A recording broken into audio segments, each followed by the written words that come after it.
A very good evening to everybody watching. Thank you for joining us tonight on the agenda.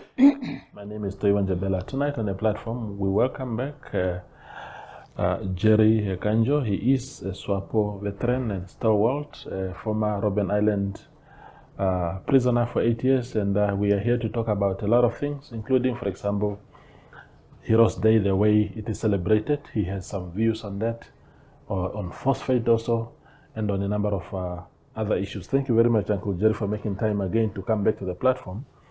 The Heroes Day is next week, and there's this debate in some circles about how those of you that fought for independence from particularly inside the country are not elevated to the same status as those that were in exile. Your view on that? What does it, what is it? No, the impression is that respect is given mostly to those that fought from abroad. If you were in Angola or you were in Zambia, but if you fought like yourself, you were an activist, mostly here in Windhoek, and then you went to Robben Island. I don't know if you went to war outside, but somehow respect seems to be accorded mostly to those that were in exile. I think independent Namibia, all the Namibians are equal. That's what I was thinking. Yeah. Yeah, and unless maybe it's in a certain you will not respect, in a which way more or less. I would just want to get clear. Yeah. So, I mean, of course, we know that officially you can be recognized, you can be accorded a veteran's status. Also, if you fought from here. Point. Yeah, you see. Yeah. On many occasions, I have discussed it with the minister, the various Ministry of Defense responsible for that. Mm. And I was tasked, I'm still compiling names. I am compiling names of those Swapo internal leaders who were Swapo regional leaders inside the country before independence. Yeah. And also those who were from UDF, that time it was Damara Council, who were internally, and Swanulitas also inside the country, those three movements. Yeah. These names, once I finish compiling, I will send these names to the Ministry of Defense and Veteran Affairs, so that these people, because they were regional leaders, can serve on the this selection board, that board that deals with the applications for veteran recognition. Okay. Yeah, it's because most people who were inside the country, when I'm told when they apply for recognition, and then in most cases they are rejected, then they appeal.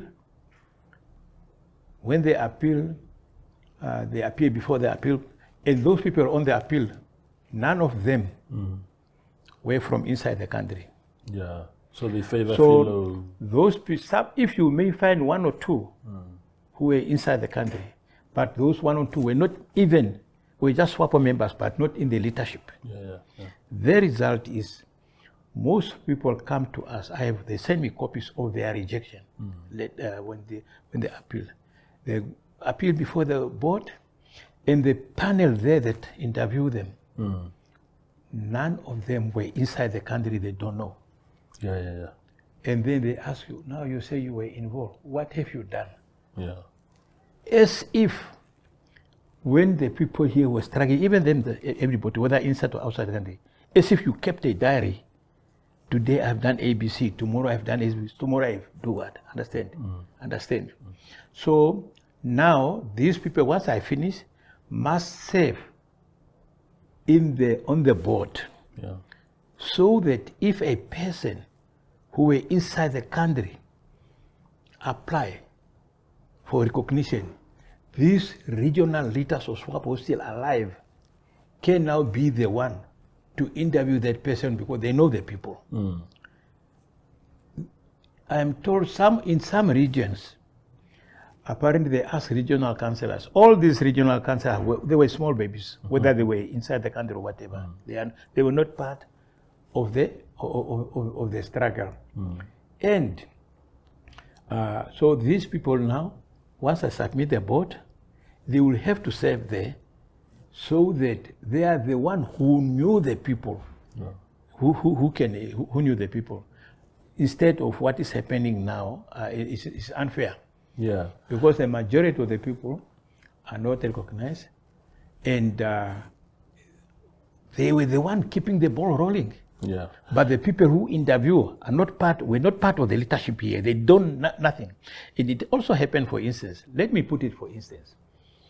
There was a time when we were maybe 2-3 years ago. I don't know what happened, but some time back, maybe a year or two ago, whenever somebody from the coast, from Erongo, apply, maybe from one of the Swapo, then the board, the secretary of the board, anybody, those who are responsible, conducted Comrade Demula, the former deputy minister of Works, I think so. It's Works or Labor, somewhere there. Labor, I think. Yeah, they conducted and said, Comrade Demula, we have got this person. Do you know him? Yeah. They asked information. Whereas Demura himself was not recognized. He applied, he was rejected, but anything come, they contacted him. Because he was a regional leader. He was in the trade union, in the Swapo Youth League, but nothing, understand? Yeah. So that is the unfair, it's a balance. Well, currently, I got a heap of applications of people who come and cry and say, Comrade, what is happening? Yeah. Rejected by people who do. Those people, they were not even part of the internal leadership, of the internal regional leadership until the 1st of March, 1989, when the UN, when Atisari landed here to implement the 435 UN resolution. Yeah, so. Tell me about, maybe people tend maybe to forget the amount of work that those of you that fought from inside did. What exactly was your contribution? What can you tell us about your contribution? Let me just put it this way. 1989, when the leadership of Swapo landed, how many thousands of people went to the airport to welcome them? It means Swapo was well organized, was already in existence. Inside. When the people landed at the Jose Autako airport, that time we call it Windhoek International, in Oshakati, wherever they land, how did the people? No. So, and also the other question is, every person who went outside, who were born here, except maybe these struggle kids who were born outside, most of those people who were born here, who organized them to go outside and join? So Swapo was active all of this. But under which circumstances? Because of course, for most of the time, for the longest of time, Swapo was considered a terrorist organization by the administrators here, and the Swapo activities were banned, meaning that if you were found mobilizing under the Swapo banner, you risked being arrested or even being killed. How did people maneuver around that? You see, those years, your question is all right. I will respond to it. It is just like, for instance, take for instance a soccer team. You play, you win or you lose. And then you ask the player, how did you play? The player will say, you ask the spectators. So he himself will not know how he played. Okay, let me say to Swapo in general.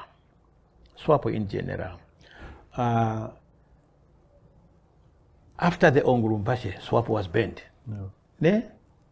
From 1966, Swapo was banned from holding meetings. Until the arrival of Atisari, no, not Atisari, Waldheim, the former UN, Kurt Waldheim, and also Alfred Escher, his special representative in the 1971, when they arrived here. And then from there, the youth, the Swapo Youth League, we started in the 70s. So from there, rallies went on. Yeah. From 1970, 71, 72, it culminated in the worker struggle. From there, the fire. Until 73, 74, or up to 78, the activities of Swapo were hot. 78, when South Africa started this Democratic 10 Alliance talks, whatever DTA talks, they banned Swapo. Yeah? And many people inside the country were arrested, put in detention, majority of them in Kobapes. That time we were not aware on the island, but that is what happened inside the country.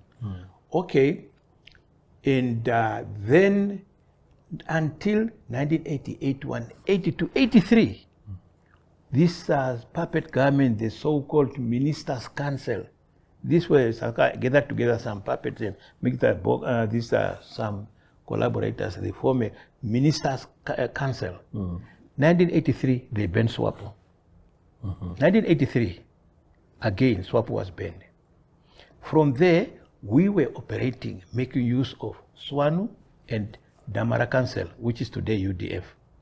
We're making use of their platform. They organize meeting, we come and address.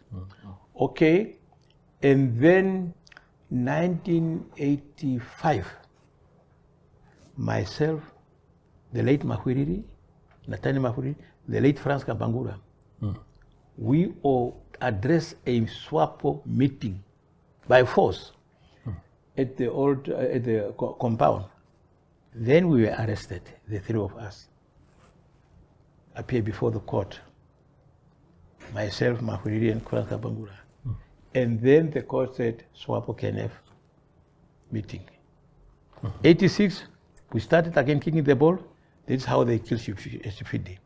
From 86, they were just unbanned. Sometime we did it by force, whether they liked it or not. It was just that way, but we continue. It is now in the south of the red line. North of the red line, it was a operational area, military area. There we used to go and do it underground. Because there, most activities there were now people assisting plant fighters. They themselves, people work underground. Now, the struggle here were fought on two-pronged. There were those of us who were climbing on the drums and mobilizing openly. Then there were those who were working underground. For instance, Franz Ndongo, he was the one supplying transport and money, whatever. Rudolf Ngondo in Rundu, he was also part of that administration, but he also played an important role in assisting Swapo plant fighters. Most of the traditional chiefs, like Chief Stendu, all those, they assisted. And then there was the third group that now were involved in trade unions. Organizing trade unions like the Benulenga and Shidu, Loite Kasingo, Marco Ausigu, Comrade Elia Kayamo, Peter Ilonga, many of John Pandeni, many others. There are many. They were also now on the third front organizing workers. They established NUNW and then also the affiliate NAFAO, NATAU, NANTU, etc. And then the students also have student movement, the NAMSO. So NAMSO, Swapo Youth League were just one, and they were just organizing together. And then the students also were, under NAMSO, were organizing against boundary education. And the churches here also.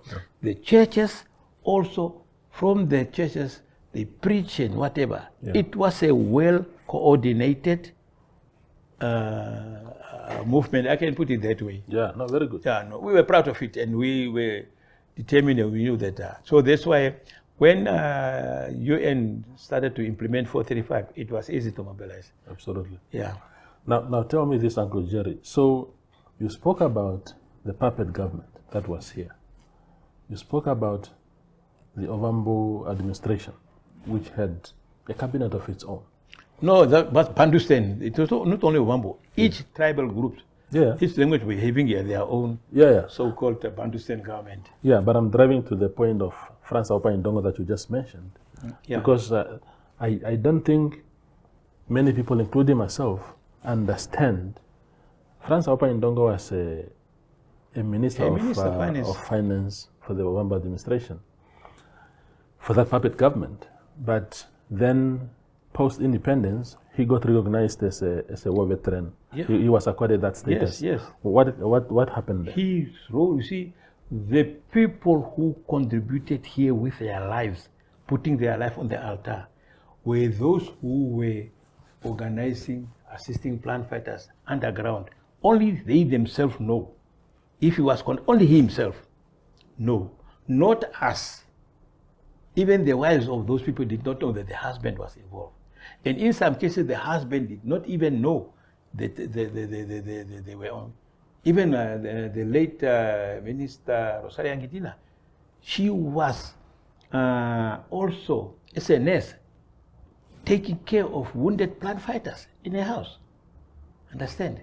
But what if so now with France, I mean, those people who risk their lives, they were risking their lives. Some people, even for instance, let me just put your plant fighters for instance, some of them, when they tell us, some plant fighters used to go into the Katana military base, the military base. Just coming, they put in a dirty overall, as if they are the people looking for food in the drums. Because there are some people around who come and look. So those people who come and look for food with a bag full of empty tins, some of them were plant fighters just come in and see how the information is and then give to the other plant fighters. So these the people who were involved. This is not only France, it's many people who were involved. And those who were known disappeared, like Matthias Ashipembe and many others disappeared. Once you are caught, you disappear. We got many people who disappear. So he was just lucky that he could not disappear. So he was a double agent of some sort, like not a double agent. Because what I don't understand is his role in the administration, the puppet administration, as minister. That is not even a low level thing; it's cabinet level. But somehow we are saying while he was serving there, or while he did serve there, but also maybe doing something, like, as if he infiltrated the administration, or what is the explanation there? In the war, if you fight militarily, you have to infiltrate. Yeah. The same way South Africa also infiltrated Swapo. Yeah. So the same way Swapo also infiltrated them. Yeah? So it is that.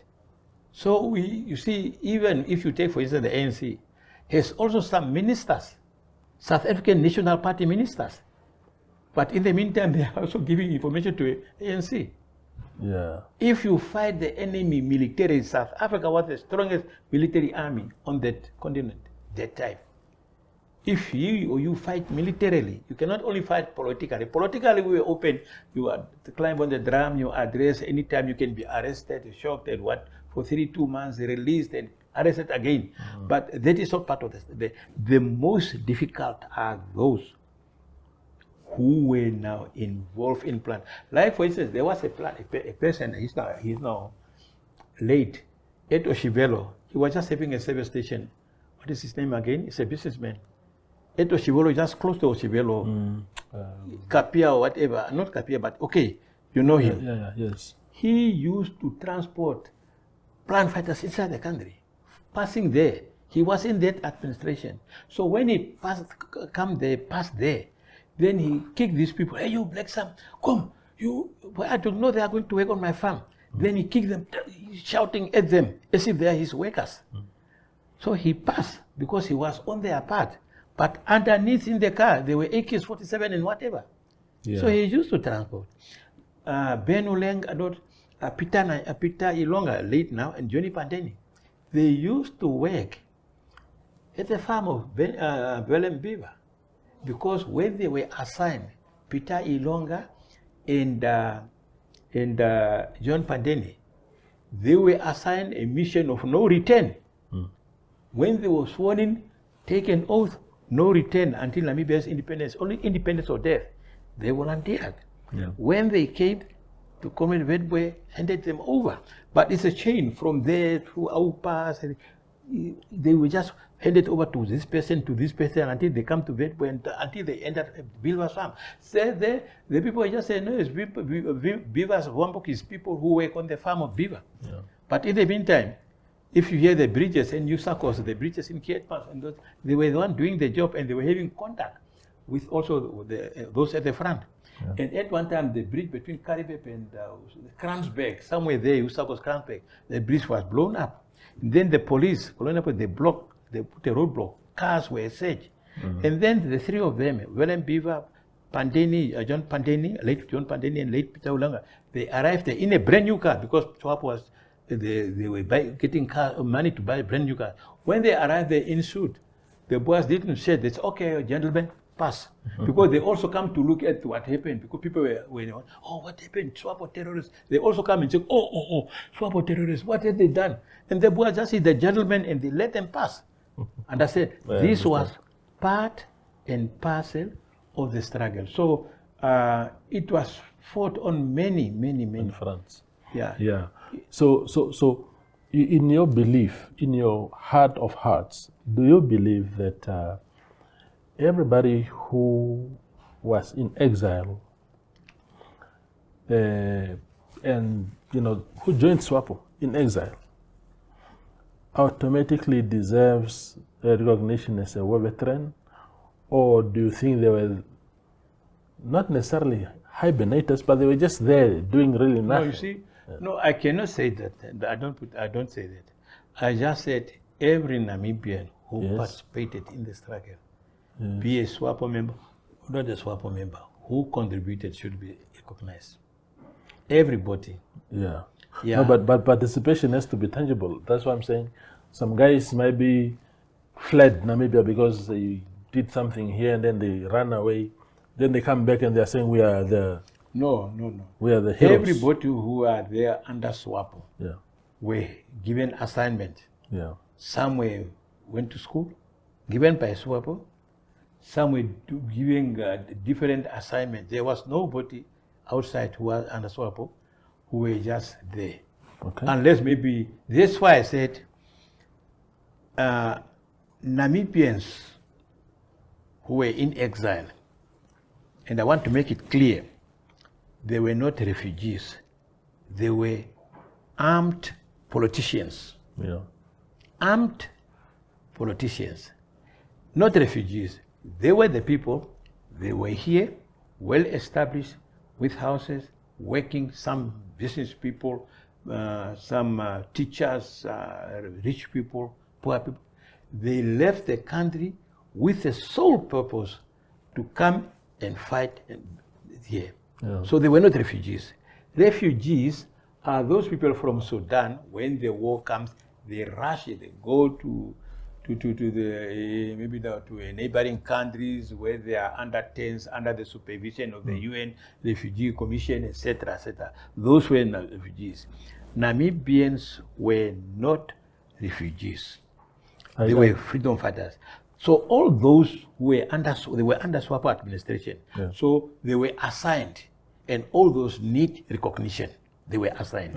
Those who were refugees, maybe some or two or three who deserted from Swapo and went to a UN camp somewhere in Tanzania or Zambia there, those were under the care of the UN, very few. Yeah. Some were under the care of the UN. Yeah, maybe those are refugees who were not part of Swapo. So for those, I cannot speak on them. But all those who were under the care of Swapo, whether they were students, whether they were assigned, no one of them was just there waiting for 3-5 hours. So all of them, they deserve. Coming now to inside the country, I say everybody, it is just that once the names are submitted, the committee has been established, so they are on the board. Yeah. I'm sure all those applications will be recognized. Yeah. Briefly, before we go for a break, you would remember, Uncle Jerry, that in 1978, after the 4 May attack on Kasinga, the whole debate, as the world condemned South Africa at the time, Swapo's narrative was that Kasinga was a refugee camp. The people that you attacked were women and children. Those are refugees. While South Africa argued the other way to say, look, it was a full military camp. So when you say that everybody who went was not a refugee, it is as if you are playing into the hands of those who said it was not a refugee camp. A freedom fighter, Yeah. a freedom fighter, a person who left the country, even a child, even it's a freedom fighter. If you don't have, suppose if you don't have a gun, you are still a freedom fighter. No. It was not a military camp. It was people who fled from Namibia, went outside, women and children, and that is what I said. So it does not mean that it's a people who went with the aim one day to come back to an independent Namibia. They went with the aim. The refugees are just those people who just fled and go there not knowing where they are. So we were people, freedom fighter. Yeah, freedom fighter. Okay. But freedom fighter does not mean some civilian freedom fighter. I was a freedom fighter. What is the difference between me and a person freedom fighter who was in Kasinga? He's still a freedom fighter. He's not trained. He doesn't have anything. Now, if South Africa said it's a military camp, today, if you call those people, let them stand their life, for instance, the former, what is her name again? She was a mayor of Windhoek, and also Kafula. 1978, how old was she? Maybe she was 8 years old. Now, how can say 8 or 9? If it's a soldier, how can a soldier of 8 and 9 understand? I get it. Yeah, so that is it's a freedom fighter. She went. Some went with their parents. Yes. Yeah. Absolutely. Now we go for a very short break and return with Uncle Jerry Ekandjo.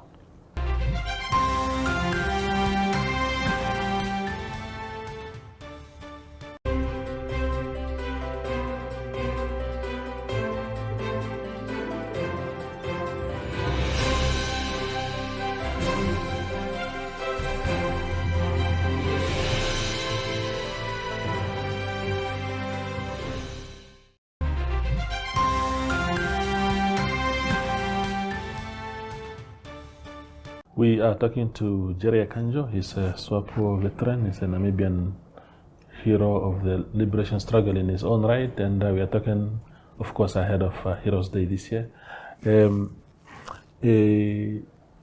Let's change the subject a little bit. Or before we leave the hero subject, and sorry to sabotage you here, but who do you consider your utmost hero? Yeah, let me put it this way. Heroes Day. What is the meaning of Heroes Day? Yeah. How did it come about? When the Parliament, in the first few days when we were drafting the laws, and the Parliament came up with a law that was introduced by a minister regarding national holidays. There were many debates in the in the National Assembly. So it's an Independent Day. It's a Kasenga Day. It's a Heroes Day, 26 August. And then the 10th of December. 26 August, Heroes Day. How did it come about? 26 August. 26 August does not only commemorate the Ongurubashe battle. 26 August encompasses all the many battles that were fought on the Namibian soil. There was a debate there. From the time the Germans set foot on Namibian soil, 1883, 1884, all the battles that were fought there, from the Maharero, the Vedbwe, the Marenga, whatever, the Ipumbus, whatever, until 1988, ending with a signing of ceasefire between Swapo and South Africa. All the battles that were fought for over 105 by generations after generations. The generations of 1883 who fought against the Germans, and then the generation of Wetboy, Maharero, Ipumbu, the generations of the Nuyoma, the Kutako, until the war culminated at the war of Kutukanavale and culminated in the signing of ceasefire between South Africa and Swapo. Same Nyoma, the then president of Swapo, signed the ceasefire agreement, a document drafted by the UN in Luanda. And Pete Botha, the colonial foreign minister of South Africa, signed that document in New York. They exchanged document there. They were not sitting together until the other was there. Now, in the National Assembly, it was said, which day must we do? It's all. It was chosen as a 26. Why? Chosen 26. Okay? 26, why not maybe taking some, because there were many battles. If each battle is commemorated separately, then we will have national days from 1st of January every day until 31st of December. It means every day will be, there was a battle of there was a battle of Amakari, there was a battle of Shikuku, there was a battle of Kamanga, there was a battle in Waterberg, there was a battle in Uis. Otherwise, every day we will have commemorate. So all this was, let us just take all on, because it's the 26th. Why 26? It was because all the other battles were fought separate, but this one was when the Namibian people decided to confront South Africa now militarily. Every day from 26, Swapo confronted South Africa until 1988. Every day, militarily. And also the importance of the death of Samuel Maharero. I think he died on that day, or buried on that day, when his body, I think, come from Botswana. I think somewhere there. So I think that is why. This I just want to make sure that it is not to say that we commemorated on Lubumbashi. No, it encompasses all. That's why all those parties that were there, they agree that, okay, in that case, let us take one. Yeah, so this is for the heroes. Yeah, very good. Now, the notion of now to say who's your heroes, that dilute the importance of Heroes Day. I mean, I get that. That dilute the importance. I consider Sam Nujoma as my foremost hero personally, because when I read as a young boy his journey, from the activism days and until he left his small young family here and just went to fight for us. From that day, I've decided that man is my hero. So it was in that context that I'm asking. Oh, you see, it is in that context. Yes. You see, the issue is, you cannot say who's your hero. Yeah. One will say my hero is Nyoma. One will say my hero is Wetboy. One will say my hero is Maharero. One will say my hero. We have got the most important heroes are the unsung heroes, the unknown heroes. Whose are the most important? The unknown. For instance, we have got the one who was Himpa the poor while he was in the wheelchair, Dubu Nangoro. So Heroes Day encompasses all those who contributed to the independence of Namibia in one way or another. And the war that was fought for over 105 years was not a war fought by a single person. It was a collective war fought by generations after generations, generations after generations. Absolutely. But now you brought something very interesting to my mind now. So you spoke about Nduvu Nangolo. I know, and I have to be open about this, that there are some huge debates within Swapo veterans about the legacy of that man. I don't know him. I don't know much about him really. But if I'm talking about the same person, I'm told he was in exile, then he came inside here. And there are people who are saying, no, the man, apparently when he came inside Namibia, he was doing some other things. and he got arrested for those, and not necessarily for the liberation cause itself. Maybe you would recall his legacy yourself that you can... Let me put it this way. Yeah. In the war, for instance, 1971-72, with the youth in Walvis Bay, there was a time the youth, you see, the youth are always militant. The youth wanted to, we are in Dari Kamate and Dahu Namolo, Kanditim and others, we were now wanted to have a rally, whatever. And the old people in Walvis Bay, we did this and others, you young people, you are too fast, hold on, hold on. And then the security police in Walvis Bay came to Mahuridi's house. They surrounded, they came to Mahuridi's, they went inside, they were interrogating people. Then, and some of the youth, their cars were there. They just put nails under their cars, the bottles. Yeah. So when they reverse, all the wheels flat. Are they not heroes? So it is just like that. You see, you know, this is what I mean. Eh? So in a war, okay, the story of Duno, even say stuff, even suppose I was also there. And maybe I said, okay, man, it is too slow. Then I decided to go on my own. And I started just like in Zimbabwe, there was also Tekere or so, somebody in Zimbabwe also did the same. And I just go to the farm and start fighting my own war. It's still you contributed to the struggle. Yeah. Never mind how you operate. So you can also say, why did those youngsters of us put nails under the cars of the police? Yeah. Or you are arrested, the car comes there, and while the car drives away, somebody take up a bottle and you throw on put petrol and sand, and then you throw the bottle on the. Would you say that person? Why did he do it? Okay. And so there are ups and downs in the war. Yeah, I understand. Yeah, so I'm not going into his. So may his soul rest in peace. Absolutely. But the city of Windhoek must consider that road from.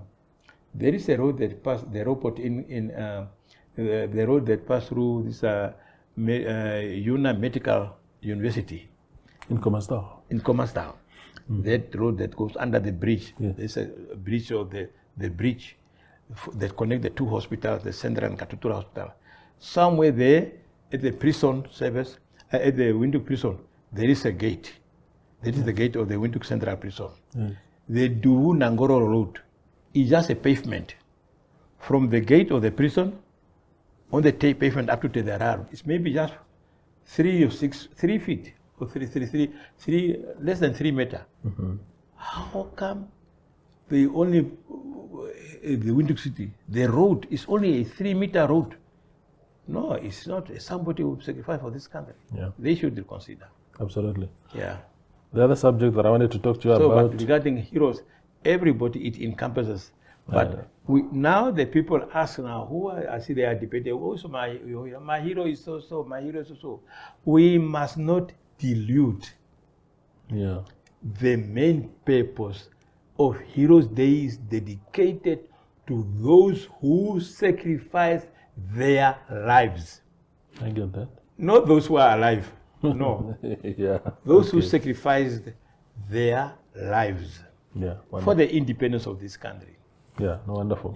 I can say my heroes today is maybe, say for instance, you maybe develop something and you can fly from here up to the moon and come back. I cannot say Toivo is my hero because he invented a machine that fly. But he fly, but the freedom I have is not you who bring it. I understand. You can do something, but it's not you. I can say a business person is my hero because he did ABC. But who brought the independence? It's not. I don't mean the hero, those who are alive. No, they might be Swapo soldiers, whoever, politicians. No, it's not the hero. The heroes are those who sacrificed, who disappeared, who laid their lives. Yeah. That today we are free. Not those who contribute, but today they are still alive. They are not heroes. I'm not a hero. I understand. Yeah, you cannot say because Jerry went to the island is my hero. No. Those who put down their lives. I understand. That was the purpose of Heroes Day. Now people are diluting it. I understand.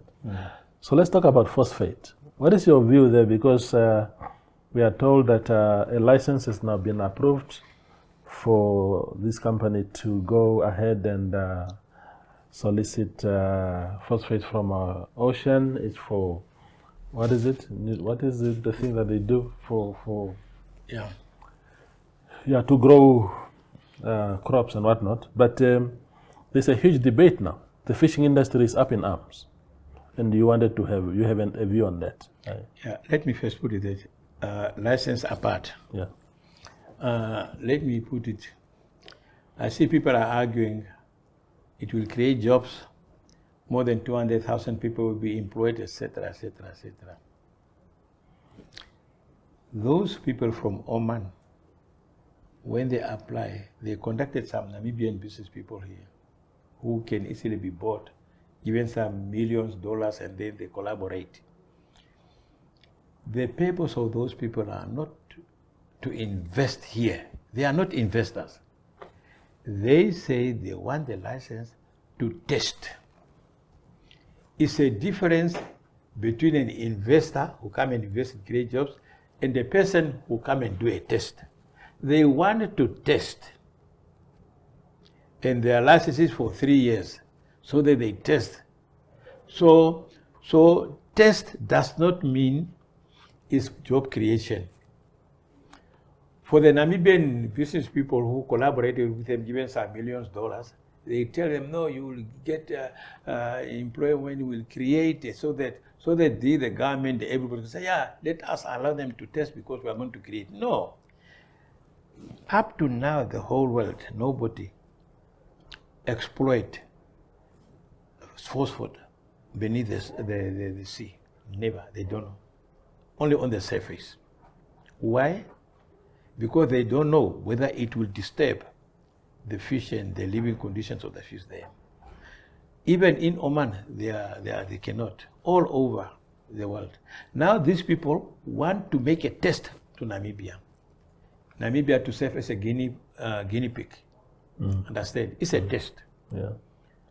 It's not their purpose is not to come and create jobs. They want to come and test. If the test is negative, it destroys the fish, then they will never do it in their country. Yeah. But if the test is positive and the phosphate can coexist with the fisheries, then they will do it in their country, not here. Yeah. Because they say, we have tested in Namibia, it can work, now let us do it in their country. If they are concerned about the unemployment, let them do this test in their country. They test in their sea, and if it coexists, then they can come to Namibia and say, okay, now we want to invest in phosphate because it coexists. So it's a difference. Those people are not coming to. So these are just said for the Namibian people who believe that these people will come and create jobs. No, but they put jam on our lips. They give us ice cream, jam, sugar on our lips, so that we can say, they are coming to give us job. No, because they will not tell you and say, listen, I want to test. It is just like people when they test, when they heart transplant, 1966, Dr. Barnard. First, the scientists, they tried to test their heart from one monkey to another. Does it fit? No, this monkey and this to know. From one cow to, they make the different tests until they realize that if you can transplant monkey's heart, then let us do it on a human being. So this is the same they want to do. They just want to come and test. So that is the bottom line. I understand. So the bottom line is not why the license. Coming now to the license. The license is a pity everybody in the Ministry of Environment is new. Those in the top leadership, the minister, the deputy minister, the ED, and all, even the Environment Commission. For years, Swapo has refused. But the government, including the minister, the president was also a minister of environment. They all refused. Know what happened this time? The ED, there's Environmental Commission. He signed without the approval, without even telling the minister. When I saw it on a WhatsApp, I was given a copy. That Sunday, I contacted the minister. I telephoned the minister. I asked the minister, Minister, what is this? I sent her the copy. She said, no, Jerry, I was not aware. I was not consulted. I'm not aware. Tomorrow, Monday, the first thing I'll do, I will call the environment for him to cancel. She told me that. And then I phoned the Environmental Commission. I said, what are you doing? He said, no, those people said they will come and test and give employment. I said, no. Why did you not consult your minister? Understand? So it is just because the people are still new, they don't know. He just say because the act said, the act give me power. It's the Environment Commission, I must say. The power, the act was made by the, it does not mean he can. Why? If, for instance, maybe somebody said, I want to build something there, maybe you give permission. But the fish in the sea, the fishes are the heritage of the Namibian people. I understand. Past generations and also future generations. The fish in the sea is not a property of somebody. It is the heritage. In my language, I could say, shimefuta uthiwa oshiwana sha Namibia. Uthiwa is a heritage. Ne? It's a property of the Namibian. The Namibian people have to take a collective decision on that. What should have been, what he could do, the Environment Commission, he could have consulted his minister, which he did not. And then the minister, upon receiving it, the minister take it to the cabinet. The cabinet discuss the pros and cons and whatever. And then any decision taken by the cabinet instruct the minister to table the motion or a bill or a motion in the parliament. The National Assembly discuss it, and then also the national and the two houses of parliament discuss it, and then the two houses of parliament send out parliamentary committees to the regions to hear the views of the people and say, Namibians, there is this idea, here are people, they want to come and test, not invest, they want to come and test whether the phosphate and the sea can coexist. Then the Namibian people can take a final decision because it is their heritage. I understand. Ne? Why we say no to this? We are lucky. We have got this coast called Benguela Current. It's only along our side, not in Cape Town, not in Angola, but along Namibian coast, the called Benguela. So that called Benguela attract many fish all over the world. They come to Namibia to breed because of the cold. Ne? And immediately we disturbed it. The fish and the crawfish in the sea can migrate to other countries. They can migrate if we disturb. And once they migrate, Walvis Bay and the Luderes will become ghost town. The existence of Walvis Bay and Luderes is because of the fish in the sea. Ne? Walvis Bay will be like a Coleman's Cove. Coleman's Cove was a diamond, today is empty.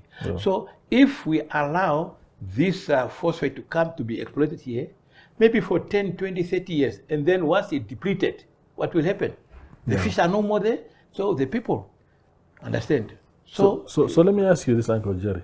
Regarding the fisheries, and you are making a good point. That is our heritage. It's our common heritage as a people of this country. It's a renewable energy. It never depleted. Yeah.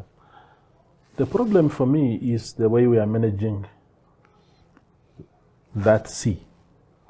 Because if you are giving fishing quotas to Jerry Ekandjo or to even Jebela instead of communities, really, so that it's a proper property of the people, rather than, do you agree with the way we are handling things there? Why don't you have fishing quotas benefiting maybe traditional authorities? Maybe there's a trust that can then build a clinic for the people, rather than giving me, then I go buy my nice cars and a mansion. Yeah, I will come to that, but you see, I want to focus on phosphate. Yeah, no, you did justice. Yeah, I'm coming to your question. Yeah. I just want to make it clear, Yeah. even to those in power today, in the government, in the parliament. Yeah? Fish is the heritage of the Namibian people. From time immemorial, fish is there, and it will remain there. Generation will come and go, even 20, 30 million years from now on, fish will still be there, and we must not play on it. Understand? So that's why I said, those responsible, the government must not make a mistake. Those people from Oman, they've got to see, why can't they do the test there? Because these people, they don't come to invest. Let them test in their sea, and after, if it is successful, positive, then they can come now and say and invest. Then, only then, let them do it in their country. Then we can allow them also now to say, okay, you got the experience. But come on to the manure. I think fish, there's something more than this. It is not only because of the manure they want to come and exploit. Manure, we are not shortage of manure. All the grass, the bushes, the tree, the leaves out there, you can change it into manure. Something beneath the possibility of hydrogen also existing in there is there. Because where in the Middle East the war currently is about oil. And now this Bush administration, these are Trump administration and others, because of the war, they can use people to come and exploit this, and also they can change hydrogen, and hydrogen can make also atomic bomb.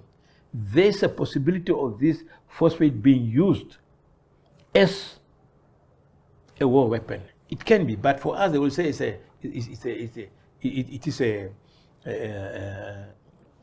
a manure. Do they really think we are shortage of manure? Never. We are not shortage of manure. So the other thing also what I can do is for the ministers, those who gave. Look, for instance, I'm told if it is true, then something is wrong. I am told some ministers have been summoned to the American embassy to go and have discussion with the American delegation which are here. If that is true, ministers are summoned to an embassy, then something must be wrong. It should be vice versa. A minister can only be summoned by the president, vice president, prime minister. Only the three. The president can summon ministers, the vice president can summon ministers, and the prime ministers. Ministers cannot be summoned to an embassy, cannot go to the embassy. The minister is the one to call the embassy. If an embassy wants to discuss, even there's an American embassy delegation here, the ambassador must make an appointment with the responsible minister. I've got a delegation who want to come and see you. And then the minister can look into his program and say, okay, come on such a time, such a day. But not ministers summoned and go and dine where and then given whatever, if that is true. Because America now, for instance, fortunately the cabinet has cancelled it. That's why I said most of these ministers, they never serve in the government, they never serve in the Swapo structure. They are Swapo members, but they don't know the line. They were never in the parliament. That's why they just signed. A minister of agriculture giving a tender to an American company. Cabinet stopped it. Yeah, it's not the minister. To be fair, she said she was also caught off guard. Apparently, some officials within. Yeah, you see, that is what happened. And also, coming to the oil and gas. You see, we are saying we are now in the second phase of the struggle, and it is economic struggle.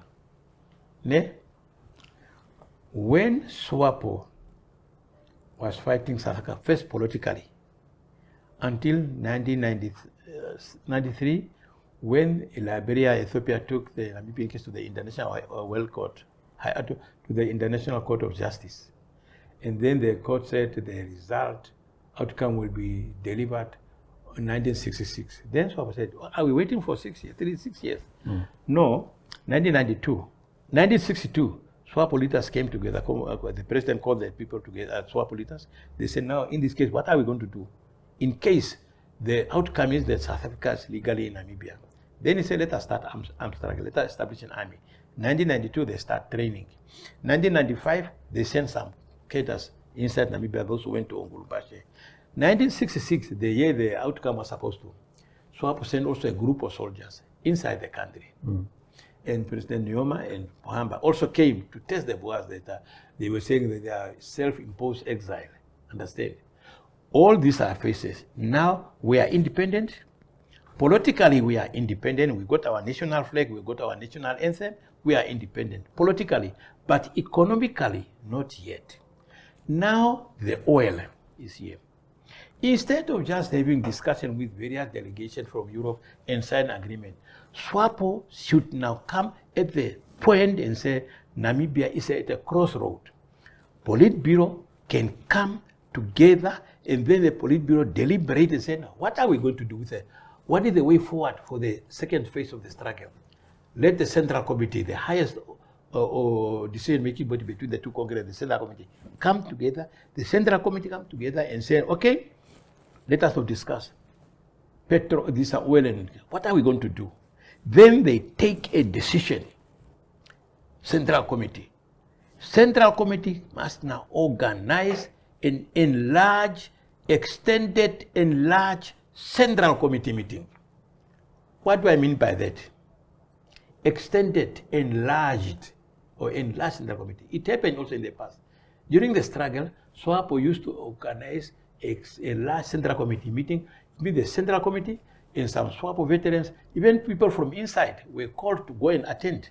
Even commanders at the front, some Swapo ambassadors were also called to come and attend. Those who are not members. Swapo must do the same, call the enlarged Central Committee meeting, all the former Central Committee meeting, those who are still alive, who can make input, all the commanders of plan, most of the plan fighters, commanders are there in the villages, somewhere in the police, in the army, in the civil servants. They are now retired. They are there in the villages. Let Swapo organize an enlarged Central Committee, all the veterans, all the former plan combatants, the commanders, political committees, and then let us discuss now how are we going to chart the second phase of the economic struggle, because it is oil. Now, it is at the Namibia is at the crossroad. Then Swapo can discuss, and after discussion, we take it to Swapo instruct the cabinet, cabinet take it to parliament, the two houses of the parliament discuss the oil, what is the way forward, and then the parliamentary committees go into the village to the people and say, here are the oil. What are we going to do now? The second phase of the struggle, we have to organize the same way we organize the first phase of the struggle, political struggle. This is the second phase, not only in the mouth. Yeah. That is the way we should do. But the way things are now here, I see ministers have been summoned to the American embassy, they discuss about oil. Now also, because Namibia is also thinking of making uranium for our electricity, and the Trump administration is also want to come in with, no, I want to help Namibia with uranium. And we should know that the war in the Middle East is about oil. It's oil. Yeah. Libya destroyed oil. The whole, even in Venezuela, oil. America said oil. And now we are loose. We take just discuss with the Americans and now about our oil. We forget that oil is the most dangerous thing that causes war in the world, the Middle East. So the cabinet must not know that the oil is a heritage of the Namibian people. In Venezuela, it is of oil that a president was captured in the State House, in his house, State House. Just like you get a frog, a Fuma. He and his wife today, they are in the jail there. Yeah. It's oil. Oil is a sensitive cabinet, and the leadership of the government and the leadership of Swapo must not take oil as if just we found a diamond there. No, it's something that can cause war. Absolutely. Absolutely. Uncle Jerry, we've run out of time. It's always a pleasure. We must address other subjects next time, but thank you for coming. We've run out of time, but it's always a pleasure talking to you. Thank you very much. Yeah, wonderful. Yeah, that is Jerry Ekandjo. He is a war veteran. He's a liberation icon in his own right, speaking to us on the agenda this week. Thank you for watching.